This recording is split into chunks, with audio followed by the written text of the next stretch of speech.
5 kejadian runtuhan bangunan paling dahsyat dalam dunia.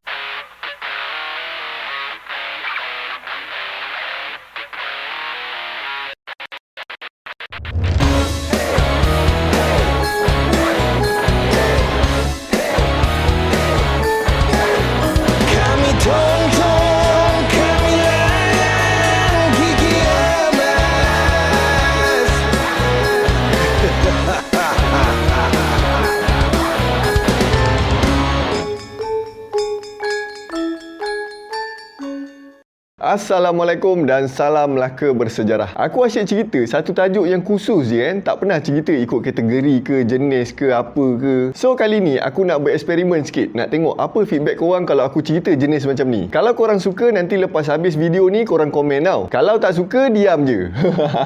Tak adalah, boleh juga nak bagi tahu. So, tajuk cerita aku hari ni ialah 5 kejadian runtuhan bangunan yang paling dahsyat dalam dunia setakat ni.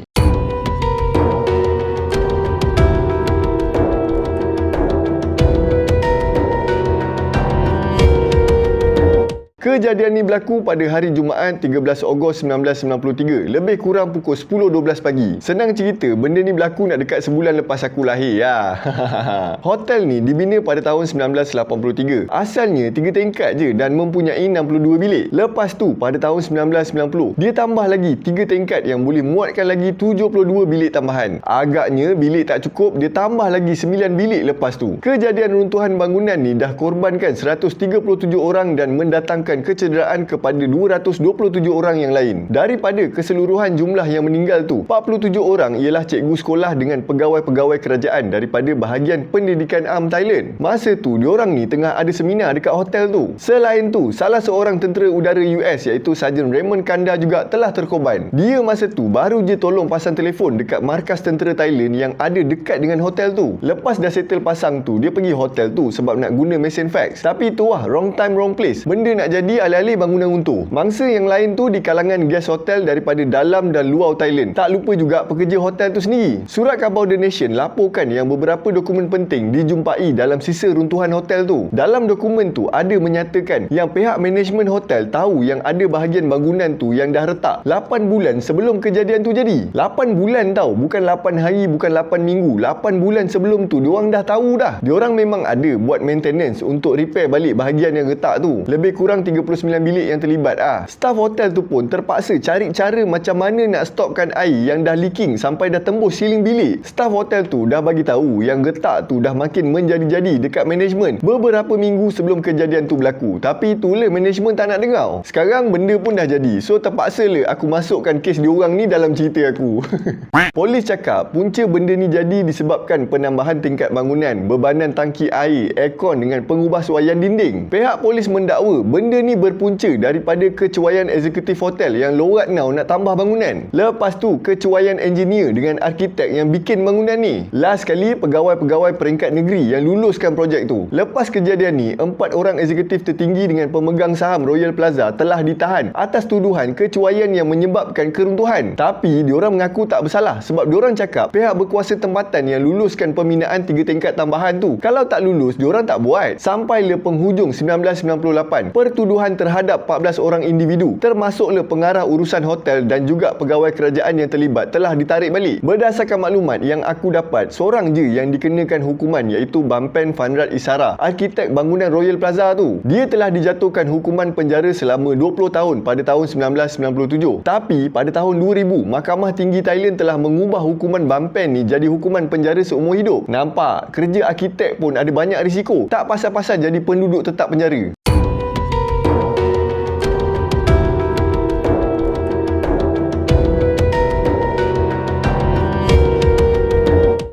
Mana budak-budak K-pop ni? Ni, dengar sejarah negara K-pop korang ni. Kejadian ni berlaku pada hari Khamis 29 Jun 1995. Sebelum tu, korang kena tahu, sekitar tahun 1980 sampai 1990, Korea Selatan tengah rancak dengan projek-projek pembangunan ni. Salah satu bangunan yang tengah naik tu ialah Sampong Department Store. Projek pembinaan bangunan ni bermula pada tahun 1987. Asalnya, diorang nak buat apartmen 4 tingkat. Government pun dah luluskan dah projek tu. Bila projek dah start, entah apa mimpi entah, tiba-tiba tiba-tiba Lee Jun, pemaju hartanah yang lead projek tu, ubah fikiran pula. Daripada plan nak buat apartmen terus tukar jadi bangunan komersial. Senang cerita shopping mall lah. Bila diorang tukar plan, diorang ubah sekali dengan struktur bangunan tu. Diorang pergi buang tiang yang nak support bangunan tu. Dia boleh ganti dengan eskalator. Dia ingat function eskalator tu nak support bangunan ke? Eskalator tu pun kadang-kadang makan orang. Lagi nak support bangunan lah. Kontraktor asal dah cakap benda ni salah ni, bahaya kalau buat macam ni. Orang dah bagi nasihat ni sebab dia kontraktor kot, dia tahulah. Dia boleh pecat kontraktor tu, dia hire kontraktor lain pula. Kontraktor baru ni pula agaknya dia nak job, dia buat je lah. Runtuh ke tak runtuh ke, itu developer punya pasal lah. Bila dah tukar kontraktor, Lee Jun ni ubah lagi plan bangunan tu. Dia suruh tambah lagi 1 tingkat jadi 5 tingkat. Yang tingkat 5 tu dia nak buat tempat ice skating. Gila lah. Lepas dah buat tingkat 5 tu, dia ubah lagi plan bangunan tu. Gila babi.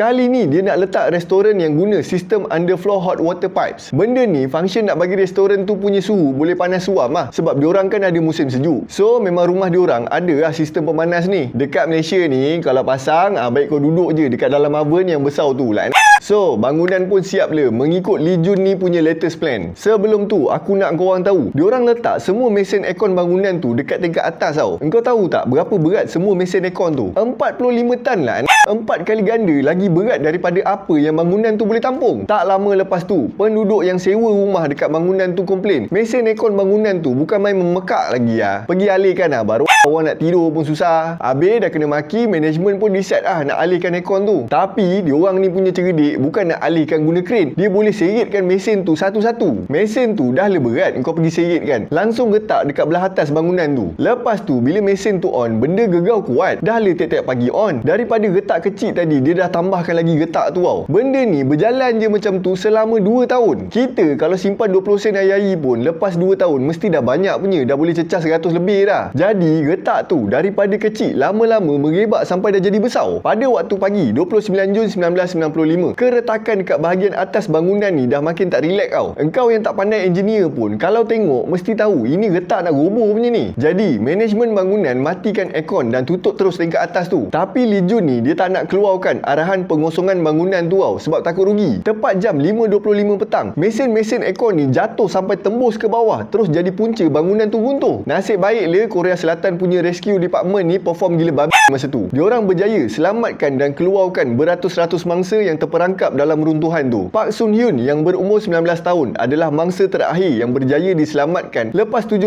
hari sampung department store tu runtuh. Tapi jangan seronok now, dah runtuh macam tu punya teruk, bukan semua boleh selamat. Dalam kejadian tu 502 orang yang mati dan 937 orang lagi cedera. Lepas operasi menyelamat ni settle, Lee Jun telah dibicarakan dekat mahkamah. Dia didapati bersalah sebab ubah reka bentuk bangunan secara haram dan dihukum penjara selama 7 tahun 6 bulan. Dia dibebaskan pada bulan April 2003. Tapi tak lama lepas tu, pada 6 Oktober 2003, dia meninggal dunia disebabkan diabetes, darah tinggi dengan buah pinggang. By logik lah kan, kalau dah sampai 3 kali kau ubah plan, hasilnya memang cacah marbah lah. Dah lah kau ubah benda tu masa tengah buat. Kalau sebelum buat tak apa juga. Mana-mana developer yang tengok video ni, sebelum kau nak naik bangunan, plan betul-betul apa yang kau nak buat. Plan dah lulus, tengah buat tu tiba-tiba dapat ilham yang lagi baik. Jangan kau ubah ikut suka hati bapak engkau je. Jangan nak fikir kau punya untung je. Ini melibatkan nyawa orang tau. Jangan buat hal lah.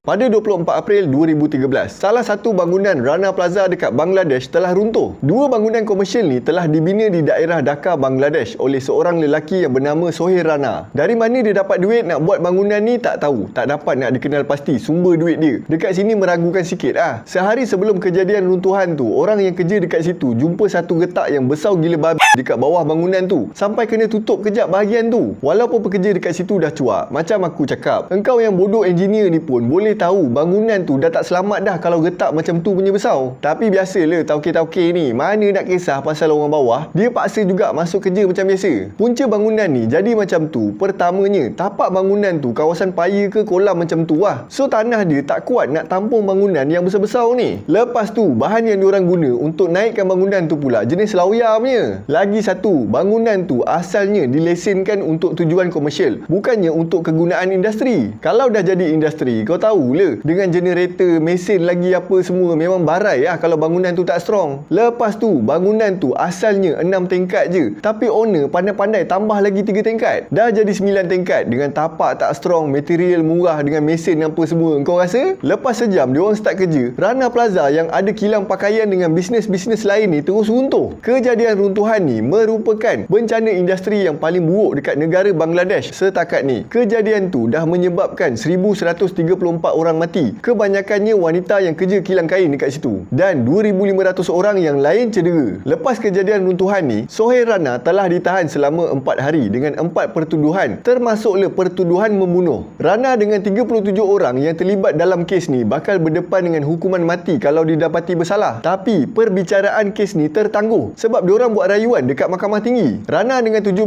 orang lagi telah didakwa juga atas kesalahan melanggar kod pembinaan undang-undang bangunan bila diorang pandai-pandai pergi tambah lagi 3 tingkat bangunan. Pasukan penyiasat menyalahkan pembinaan secara haram sehingga mengakibatkan Rana Plaza runtuh dan menyebabkan ramai mangsa terbunuh. Yang mana terselamat tu pula terus trauma bai. Laporan pada tahun 2023 daripada NGO yang bernama ActionAid mendapati lebih 63% daripada jumlah mangsa yang terselamat tu dah tak nak kerja dah dekat kilang pakaian. Kau bayangkan sampai macam tu sekali dia punya trauma. Bila dah sampai dekat sini kan, aku terfikir tau, bangunan dia 6 tingkat tinggi tau. Lepas tu dia tambah lagi 3 tingkat, dah jadi 9 tingkat dah. Takkanlah macam tu punya tinggi bangunan kau boleh tak perasan yang dia tambah tingkat. Dia bukan tambah sikit-sikit tau, naik terus 3 tingkat bai, takkan tak perasan. Pihak berkuasa ni tak terasa ke nak pergi cek bangunan diorang ni selamat ke tak? Takkanlah nak tunggu runtuh baru nak siasat. Lepas tu salahkan itu le, salahkan ini le. Yang Mamat ni memang salah le, tu aku tak nafikan. Tapi penguatkuasaan tu mana? Tapi ni aku bukan kata dekat penguatkuasa Malaysia le, penguatkuasa Malaysia bagus. Cuma aku cakap ni supaya boleh dijadikan pengajaran le dekat pihak berkuasa berkaitan kalau ditengok le video aku ni.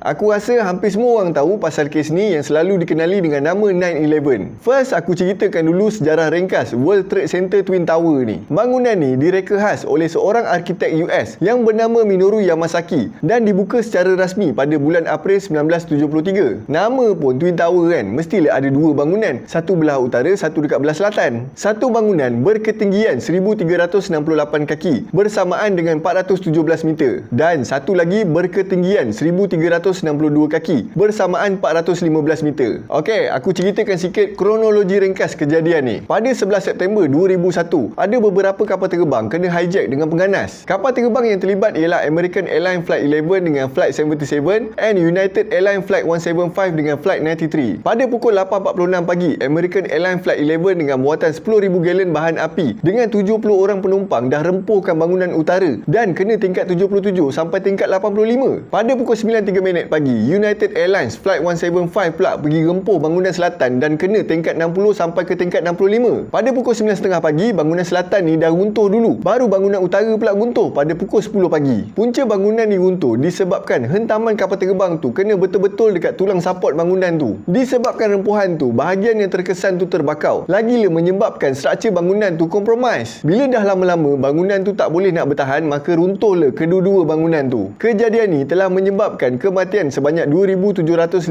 orang, termasuk 400 orang anggota keselamatan yang bertugas dekat situ. Selain daripada bangunan ni, kapal terbang American Airlines Flight 77 dah hentam satu markas tentera US dekat Pentagon, Washington dan mengorbankan 184 orang. Untuk kapal terbang United Airlines Flight 93, penumpang kapal ni berani mati bai. Diorang fight balik dengan pengganas yang hijack kapal terbang diorang tu. Tapi akhirnya kapal terbang tu terhempas dan mengorbankan sekurang-kurangnya 60 orang. Serangan ni telah menyebabkan semua penerbangan ke US terpaksa dihentikan selama 4 hari. Lepas tu, air traffic boleh jalan macam biasa, tapi dah jadi slow sebab orang dah trauma nak naik flight. Pihak berkuasa US terpaksa habiskan masa berbulan-bulan untuk bersihkan sisa-sisa runtuhan dekat sekitar bangunan WTC tu. Kemudian, kerajaan US bina satu muzium dengan 2 buah kolam air terjun di mana nama-nama mangsa dicatatkan dekat situ sebagai tanda memperingati mangsa-mangsa kejadian. Politik dunia jadi panas tau bila US tuduh Taliban yang diketuai oleh Osama bin Laden Biden sebagai orang yang bertanggungjawab atas kejadian ni. Presiden US pada ketika tu iaitu George W. Bush keluarkan arahan pada tentera US untuk serang Afghanistan sebab diorang dapat intel yang Osama menyorok dekat situ. Start daripada Oktober 2001, berpuluh ribu askar US dihantau ke Afghanistan untuk menyerang markas-markas Taliban. Siri serangan diorang terhadap Taliban ni dah menyebabkan beribu-ribu orang awam terkorban. Aku tahu korang akan ada banyak pertikaian dalam peristiwa ni. Dekat sini aku nak bagi clear, apa yang aku ceritakan ni berdasarkan laporan je. Aku tak ada masukkan teori konspirasi apa semua tu dalam cerita ni. Aku tahu korang mesti dengar banyak gila teori. Bukan korang je, aku pun sama. Dan aku tak kata aku bersetuju dengan tuduhan diorang pun. Aku pun tak tahu dengan lebih mendalam apa yang berlaku dekat sana. Fokus aku hari ni cuma nak sampaikan cerita je pasal runtuhan bangunan paling dahsyat dekat dunia. Dan peristiwa runtuhan bangunan WTC ni dikatakan kejadian yang paling dahsyat setakat ni. Pasal politik diorang ke, muslihat diorang ke, yang itu aku tak nak usik. Yang itu kau suruh orang lain cerita. Tibalah masanya untuk peristiwa yang terakhir dalam video hari ni.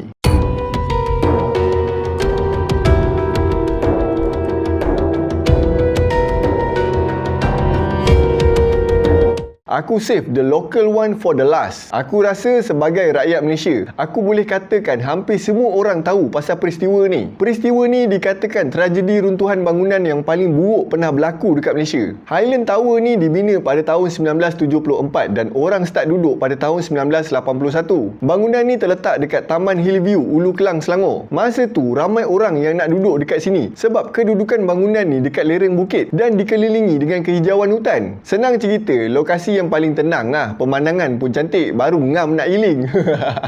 Kejadian ni berlaku pada 11 Disember 1993 pada jam 1.35 tengah hari macam tu. Sebelum kejadian tu, hujan lebat tau, tak berhenti nak dekat 10 hari. Jadi, atas sebab beberapa punca, salah satu daripada 3 blok bangunan ni runtuh. Yang runtuh ni bangunan 12 tingkat dan menyebabkan ramai orang yang duduk dekat situ terperangkap. Menurut siasatan, ada beberapa punca yang dikenal pasti sampai bangunan tu boleh runtuh. Salah satunya ialah kejadian tanah runtuh dalam skala yang besar. Masa tu ada satu projek pembinaan dekat dengan area Highland Tower tu. Projek ni dah menyebabkan kawasan hutan dekat area situ dah jadi lapang dan berisiko untuk jadinya gelongsoran tanah. Tambah pula projek ni ada buat saluran pipe untuk alihkan air sungai dekat area situ pergi tempat lain. Lama-lama pipe ni dah terbeban dengan air, batu dengan segala sampah daripada projek pembinaan tu. Bila dah hujan lebat time tu, dah lama nak dekat 10 hari. Pipe tu yang dah memang overload terus pecah dekat beberapa kawasan. Jadi struktur tanah dah jadi berlumpur dan tak strong lah. Itu pasal boleh runtuh. Dianggarkan lumpur berkeluasan 100,000 meter persegi dah menggelongsor dan langgaukan tembok bangunan blok pertama Highland Tower. Dah hujan, tanah tak stabil, kena langgau pula dengan tanah runtuh. Langsung runtuh bangunan tu. Bila kejadian ni berlaku, lebih 500 orang anggota penyelamat dari dalam dan luar negara dihantau dekat sini untuk operasi menyelamat. Antara bantuan luar negara daripada Singapura, Jepun, Perancis, United Kingdom dengan United States. Walaupun ramai yang tolong, tapi masa ni anggota penyelamat ni tak ada banyak masa nak cari mangsa yang terperangkap. Sebab lagi 2 bangunan Highland Tower tu pun ada risiko nak runtuh sebab tak dapat nak pastikan bangunan tu stabil ke tak. Kejadian ni telah menyebabkan 48 orang telah terbunuh. Ada 3 orang je yang berjaya diselamatkan, iaitu Umi Rashidah Kauruman berusia 22 tahun, warga Indonesia. Nur Hamidah Najib berusia 14 bulan, anak kepada Umi Rashidah tadi. Akhir sekali Shizue Nakajima 50 tahun, tapi Shizue telah meninggal dunia masa dalam rawatan dekat hospital. Semua penduduk dekat 2 blok lain tu diarahkan untuk kosongkan bangunan tu secepat yang mungkin. Operasi menyelamat terpaksa dihentikan pada jam 3 petang 17 Disember 1993. Lepas tak ada lagi petunjuk yang ada lagi mangsa yang hidup dalam runtuhan tu. Dan pada 22 Disember 1993, operasi mencari dan menyelamat ni telah dihentikan sepenuhnya lepas diorang dah jumpa semua 48 orang mangsa yang dah meninggal dunia tu. Walaupun kes tu dah selesai, dah tak ada orang dah nak duduk dekat situ. Ada juga usaha untuk repair balik 2 blok bangunan yang tinggal tu. Tapi bila diorang kaji balik, struktur bangunan tu dah tak selamat dah nak duduk. Pada 15 Ogos 1994, 6 penduduk Highland Tower failkan saman terhadap pemaju dan 8 pihak lain yang terlibat, termasuk Le M-Bank dengan Majlis Pembandaran Ampang Jaya. Pada 2 Jun 2004, kes ni diselesaikan dekat luar mahkamah lepas M-Bank bersetuju nak bayar 52 juta ringgit kepada 139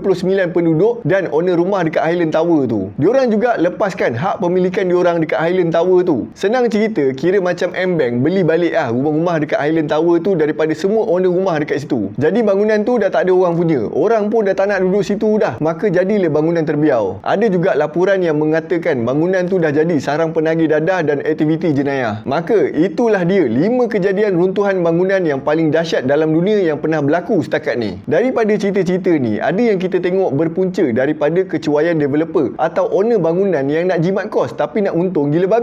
Last-last nyawa orang yang tak bersalah yang jadi mangsa. Yang lain tu disebabkan punca luar macam serangan dan juga bencana alam. Walau apa pun, benda pun dah jadi. Semoga kita yang hidup ni ambil pengajaran daripada peristiwa-peristiwa ni. Semoga kita boleh elakkan kejadian yang sama berulang lagi. Sebelum aku nak habiskan cerita ni, aku nak ucapkan takziah kepada keluarga-keluarga mangsa yang terkorban dalam peristiwa-peristiwa ni. Semoga tabah dan mendapat keadilan yang sewajarnya. Sampai di sini saja cerita aku untuk hari ni. Aku pun dah penat, suara pun dah nak hilang ni. Kalau korang ada pendapat atau pandangan atau nak betulkan atau tambah fakta sikit, korang boleh tuliskan kat ruangan komen dekat bawah. Dan kalau korang suka video konsep macam ni, korang boleh tuliskan juga dekat ruangan komen. Aku nak minta maaf andai kata aku ada terkasar bahasa, tersalah fakta ataupun penyampaian aku yang tak berapa menyenangkan hari ni. Terima kasih dekat korang semua sebab sudi luangkan masa untuk menonton video aku hari ni. Semoga kita berjumpa lagi dalam video yang seterusnya. Assalamualaikum dan salam laka bersejarah.